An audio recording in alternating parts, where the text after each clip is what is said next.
Well, hello there. This is my second YouTube video and I'm starting to enjoy this. Now, I have been a professional driver for 44 years and I've been on a crusade to get people to adjust their mirrors correctly for many years. I'm going to start off by getting many non-professional drivers mad because I never shoulder check when making lane changes. This is why shoulder checking in a truck will not show you anything. All you see is a sleeper and you don't see the car, and there's a car right beside this truck. There's the car that we couldn't see by shoulder checking. Yeah, I know all the armchair experts out there think this is scandalous, but I'm going to show you why I don't shoulder check. In a car, shoulder checking is dangerous because while I got my head cranked backwards, the car ahead of me might stop, and experts tell us that this is a major cause of accidents. Also, every car has obstructions, many obstructions to the rear. There are headrests, there are door pillars, there is Milady's nice head and hat, not to mention in wintertime, there are snowy and fogged up windows. Whereas, if you use your mirror, you have a clear view to the side of the vehicle and you can see everything. So I might not see very much of importance by shoulder checking, but I see everything with my correctly adjusted mirrors.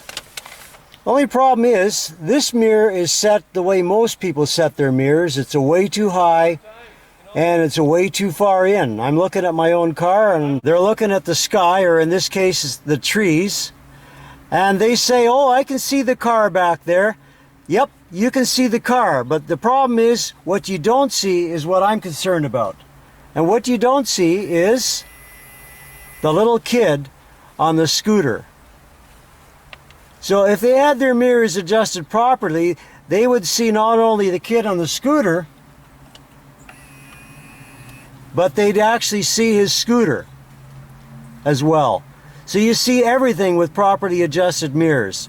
Shoulder checking, not so much. Now, if you have your mirror too high, like a lot of people do, you might miss important things like, well, let's take a look. Oh, there's a little kid on a scooter down there. I don't think I would have seen him by shoulder checking, and I wouldn't see him if I have maladjusted mirrors either. So rule number one, you don't need to see sky as you see in this mirror.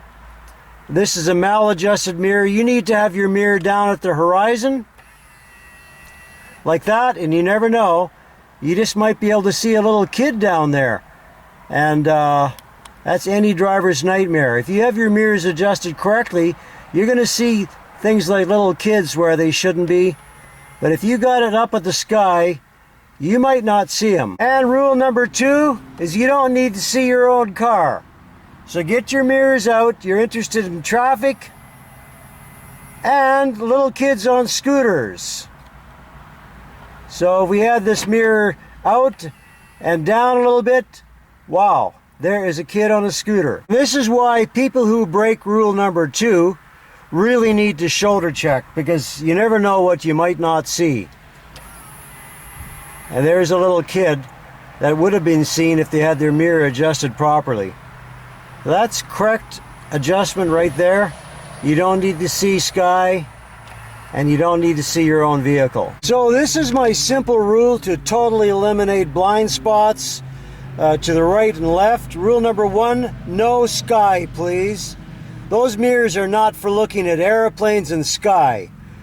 Do your bird watching some other time. Mirrors on cars are for, wait for it, looking at cars and kids. And again, rule number two, please stop looking at your own car in your side mirrors. You are reducing your side field of view. Why do that to yourself? You're not going to run into yourself, are you? So to adjust your right mirror, lean into the mirror slightly and use your right eye and adjust to just past your right door handle. You should not see the door handle at all. To adjust your left mirror, lean into the left mirror slightly and use your left eye and adjust just past your left door handle. You should not see the door handle at all in this case either. Now, in normal driving, you will use both eyes and you will have 20% wider field of view. If you miss your beloved door handle, just turn your head a bit. Nice door handle. Feel better? Now go back to looking at traffic. Now there's one other thing I gotta tell you. I have my mirrors adjusted to maximum, so I don't need to shoulder check. And all modern cars come with a convex mirror on the right hand side, on the passenger side. So this mirror sees about 3 or 4 lanes out. And actually, it should be, I don't really need to see my door handle, so normally this is what I would see. So that's about 20% more than what most people see. I also don't have any sky, so I can see stuff practically right on the ground. So I don't have any blind spot issues at all. On the other side, we have a flat mirror. It is not a convex. And the problem with the flat mirror is it's somewhat limited in what it can see. So you do have to shoulder check if you don't have an auxiliary mirror. Now, a lot of cars nowadays, they come with a little convex and the upper outside quadrant of the mirror, and that will eliminate your blind spot. On this car, I do not have that. So if I would shoulder check, I would not see very much because this pillar is in my way. However, I have added a little auxiliary mirror on the bottom and I've carefully adjusted it, and so now I can see the kid on the scooter. At the back of the car, you got about 4 or 5 feet at the very most, so you are limited. So if you don't have an auxiliary convex mirror like a lot of cars have, some of the higher end cars have a little small convex in the upper outside quadrant of the mirror, and that will eliminate your blind spot. When I look down in my convex, I can see the little kid on a scooter down there now, and there he is, whereas my flat mirror just doesn't see him. Of course, I can also see the other car parked in the road, and that convex mirror is correctly adjusted. It's out and down, and I see everything. I no longer have to shoulder check in this car because I can see everything. I have absolutely no blind spot, but you do need to use your convex mirror. So I hope you find this video helpful, and I hope you're able to eliminate all blind spots. If you find this video helpful, or if you need more information, I'd be very glad to help you. And please feel free to like and subscribe, and we'll talk to you later.